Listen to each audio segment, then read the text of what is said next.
Assalamualaikum warahmatullahi wabarakatuh. Dalam kesempatan kali ini kita akan belajar tentang karakteristik daerah dalam kerangka Negara Kesatuan Republik Indonesia. Kita sambung, ini adalah materi bab ketiga dari buku PPKN, materi terakhir kalian dalam pertemuan kali ini. Indonesia adalah negara kesatuan yang berbentuk republik. Indonesia terbentuk melalui perjuangan panjang dan luar biasa oleh pejuang dan para pendiri negara. Komitmen yang kuat dan perjuangan para pendiri negara yang tanpa mengenal lelah dalam mewujudkan kemerdekaan. Perjuangan tersebut dapat mengantar bangsa Indonesia menjadi negara yang merdeka dan sejajar dengan negara-negara lain di dunia.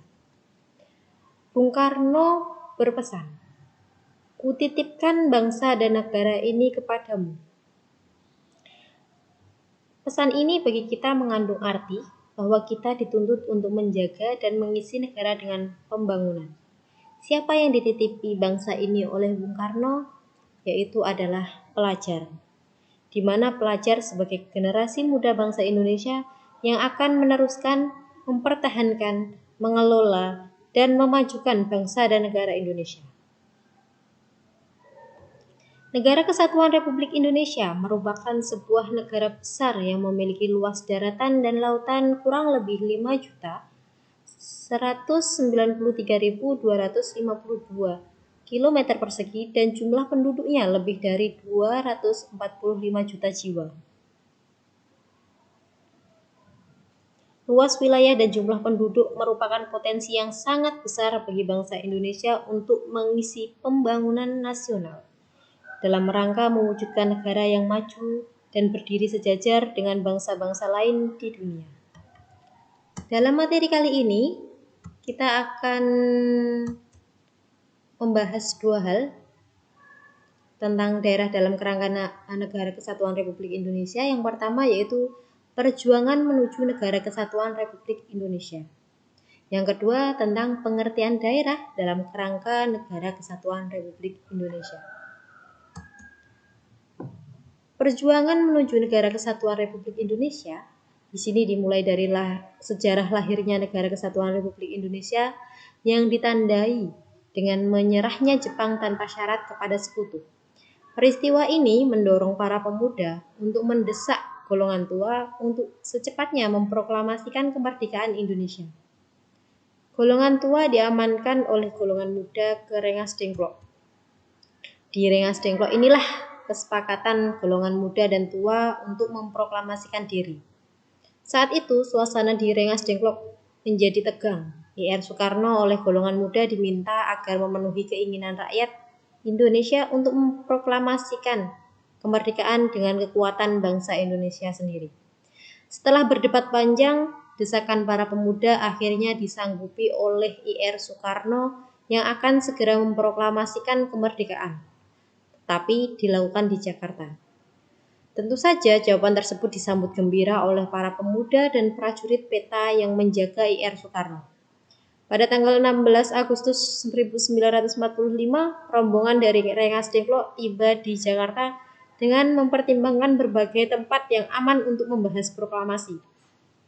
Kemudian, Ir Soekarno dengan para penyusun teks proklamasi menjadikan rumah Laksamana Maida sebagai tempat menyusun naskah Proklamasi Kemerdekaan Republik Indonesia di kediaman Laksamana Maida di Jalan Imam Bonjol nomor 1 Jakarta. Teks proklamasi dirumuskan di sana. Meskipun tidak mendapat persetujuan dari Jepang, Ir Soekarno dan Muhammad Hatta segera merumuskan teks proklamasi dengan tulisan tangan sendiri.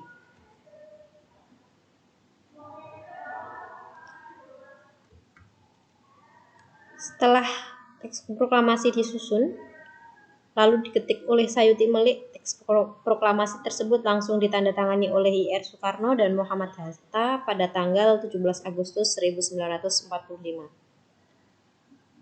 Pada waktu itu hari Jumat pukul 10 di depan rumah Ir Soekarno, Jalan Pegangsaan Timur nomor 56 Jakarta, R. Soekarno dengan didampingi Muhammad Hatta membacakan teks proklamasi kemerdekaan. Setelah teks proklamasi dibacakan, dikibarkanlah sangsaka merah putih oleh Suhud dan Latif Hendradiningrat, dan secara spontan peserta menyanyikan lagu Indonesia Raya, sehingga sampai sekarang setiap pengibaran bendera dalam upacara bendera selalu diiringi dengan lagu kebangsaan Indonesia, yaitu lagu Indonesia Raya. Teks proklamasi disusun secara singkat dan hanya terdiri dari 2 alinea. Alinea pertama, teks proklamasi berbunyi, "Kami bangsa Indonesia menyatakan dengan ini kemerdekaan Indonesia." Hal ini mengandung makna bahwa kemerdekaan bangsa Indonesia telah dinyatakan dan diumumkan kepada dunia. Sedangkan alinea kedua berbunyi, "Hal-hal yang mengenai pemindahan kekuasaan dan lain-lain diselenggarakan dengan cara saksama dan dalam tempo yang sesingkat-singkatnya." Bermaksud agar pemindahan kekuasaan pemerintah harus dilaksanakan secara hati-hati dan penuh perhitungan agar tidak terjadi pertumpahan darah secara besar-besaran. Proklamasi kemerdekaan bagi bangsa Indonesia memiliki aspek sebagai berikut. Yang pertama yaitu adalah aspek hukum. Di sini, proklamasi merupakan pernyataan keputusan politik tertinggi bangsa Indonesia untuk menyebol hukum kolonial dan diganti dengan hukum nasional, yaitu lahirnya Negara Kesatuan Republik Indonesia. Yang kedua ada aspek historis. Di sini proklamasi merupakan titik akhir sejarah penjajahan di bumi oleh bangsa-bangsa lain, dan Indonesia menyatakan diri bahwa negara kita sudah bebas dari penjajah manapun. Selanjutnya ada aspek sosiologis. Proklamasi menjadikan perubahan dari bangsa yang terjajah menjadi bangsa yang merdeka. Proklamasi memberikan rasa bebas dan merdeka dari belenggu penjajah. Yang keempat ada aspek kultural. Proklamasi membangun peradaban baru bagi bangsa yang digolongkan pribumi pada masa penjajahan Belanda, menjadi bangsa yang mengakui persamaan harkat, derajat, dan martabat manusia yang sama. Selanjutnya ada aspek politis. Proklamasi menyatakan bahwa bangsa Indonesia sebagai bangsa yang berdaulat dan mempunyai kedudukan sejajar dengan bangsa-bangsa lain di dunia. Yang terakhir yaitu ada aspek spiritual. Proklamasi yang diperoleh merupakan berkat rahmat Tuhan Yang Maha Esa yang meridai perjuangan rakyat Indonesia melawan penjajah. Kemerdekaan bangsa Indonesia tidak terlepas dari doa seluruh rakyat Indonesia kepada Yang Maha Kuasa untuk segera terlepas dari penjajah. Demikian tadi adalah perjuangan menuju Negara Kesatuan Republik Indonesia, yaitu dari sejarah bagaimana Indonesia merdeka, proses kemerdekaannya, dan aspek-aspek proklamasi, yaitu apa sih fungsi proklamasi untuk negara Indonesia. Itu tadi ada kurang lebih 6 aspek, jadi 6 pengaruh bagi bangsa Indonesia. Selanjutnya Ustazah lanjutkan ke yang kedua, yaitu pengertian daerah dalam kerangka Negara Kesatuan Republik Indonesia. Tadi kita sudah membahas tentang bagaimana negara ini bisa terbentuk. Sekarang kita akan membahas bagaimana daerah-daerah yang ada di negara kita ini. Di sini, Negara Kesatuan ditegaskan dalam ayat 1 Pasal 1 ayat 1 UUD Negara Republik Indonesia tahun 1945 menyatakan di sini adalah negara Indonesia adalah negara kesatuan yang berbentuk republik. Jadi bentuk-bentuk negara itu ada banyak. Sedangkan Indonesia dari awal sudah memutuskan bahwa negara Indonesia itu adalah negara republik. Jadi banyak ya negara, bentuk-bentuk negara, ada yang kesesaran, ada kerajaan, ada kementerian dan lain sebagainya. Para pendiri negara menyadari pentingnya negara kesatuan yang diwujudkan dalam kehidupan bangsa Indonesia. Pewarisan nilai-nilai persatuan dan kesatuan dituangkan dalam Pancasila dan Undang-Undang Dasar Negara Republik Indonesia tahun 1945. Pancasila dan Undang-Undang Negara Republik Indonesia tahun 1945 yang menegaskan dan mengatur persatuan dan kesatuan dapat dihayati dalam 3 hal. Yang pertama pada sila ketiga Pancasila yang berbunyi Persatuan Indonesia. Yang kedua tertuang dalam pembukaan Undang-Undang Dasar 1945 dalam alinea keempat. Di sini dalam potongan negara Republik Indonesia yang berkedaulatan rakyat dengan berdasarkan kepada titik-titik Persatuan Indonesia dan titik-titik dan seterusnya.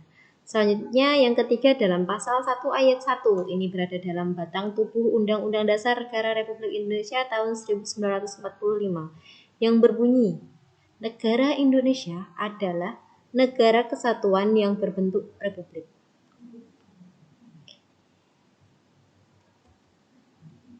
Di sini berdasarkan pemikiran dari tokoh pendiri negara, perancang Undang-Undang Dasar Negara Republik Indonesia tahun 1945 dalam sidang BPUPKI, maka dapat disimpulkan bahwa susunan daerah pembagiannya terdiri dari daerah besar, daerah-daerah istimewa, daerah kecil, desa.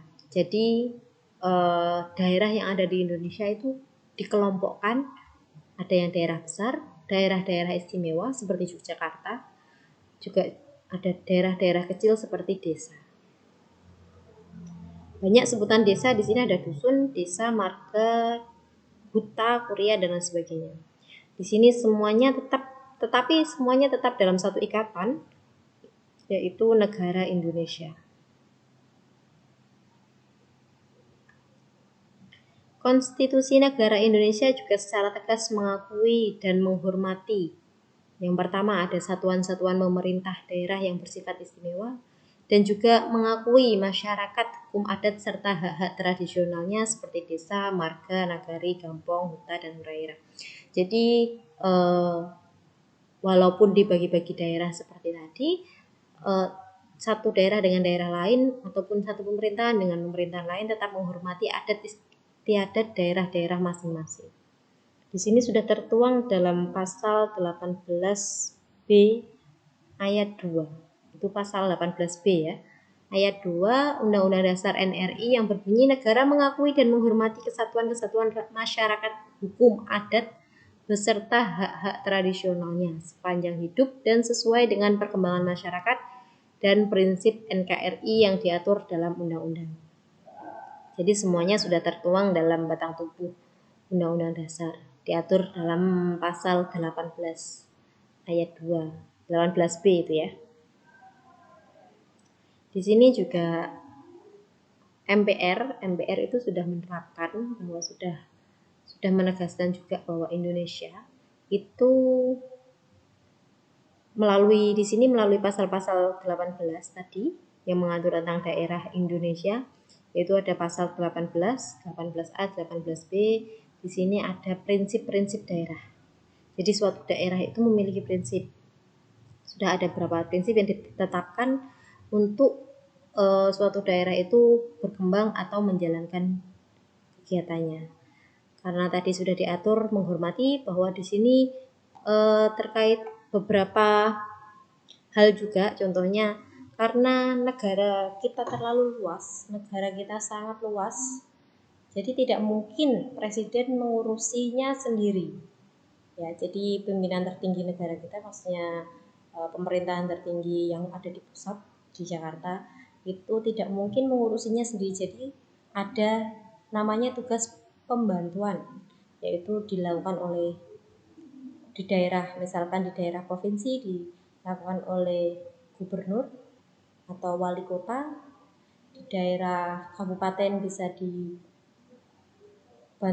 oleh bupati dan sampai ke daerah desa. Nah, dalam hal ini MPR juga menegaskan bahwa ada 7 prinsip yang menjadi paradigma dan arah politik. Yang pertama, prinsip daerah mengatur dan mengurus sendiri urusan pemerintahannya menurut asas otonomi dan tugas pembantuan. Jadi ada namanya otonomi daerah. Otonomi daerah itu adalah suatu daerah memiliki hak untuk mengatur daerahnya sendiri. Nah, memiliki hak dan kewajiban untuk mengatur daerahnya sendiri. Jadi tergantung nanti misalkan digunakan ada dalam suatu daerah tersebut ada misalnya ada daerah wisata, itu semuanya masuk ke daerah sendiri karena yang mengelola semuanya adalah daerah. Yang kedua, prinsip menjalankan otonomi seluas-luasnya, prinsip kekhususan dan keragaman daerah, prinsip mengakui dan menghormati kesatuan masyarakat hukum adat beserta hak-hak tradisionalnya, prinsip mengakui dan menghormati pemerintahan daerah yang bersifat khusus dan istimewa, prinsip badan perwakilan dipilih langsung dalam suatu pemilihan umum, dan yang terakhir yaitu prinsip hubungan pusat dan daerah dilaksanakan secara selaras dan adil. Jadi di sini harapannya tugas pembantuan yang dilakukan di daerah juga berhubungan dengan pusat dengan baik. Seperti itu. Demikian yang dapat Ustazah sampaikan. Kurang lebihnya saya mohon maaf. Terima kasih. Assalamualaikum warahmatullahi wabarakatuh.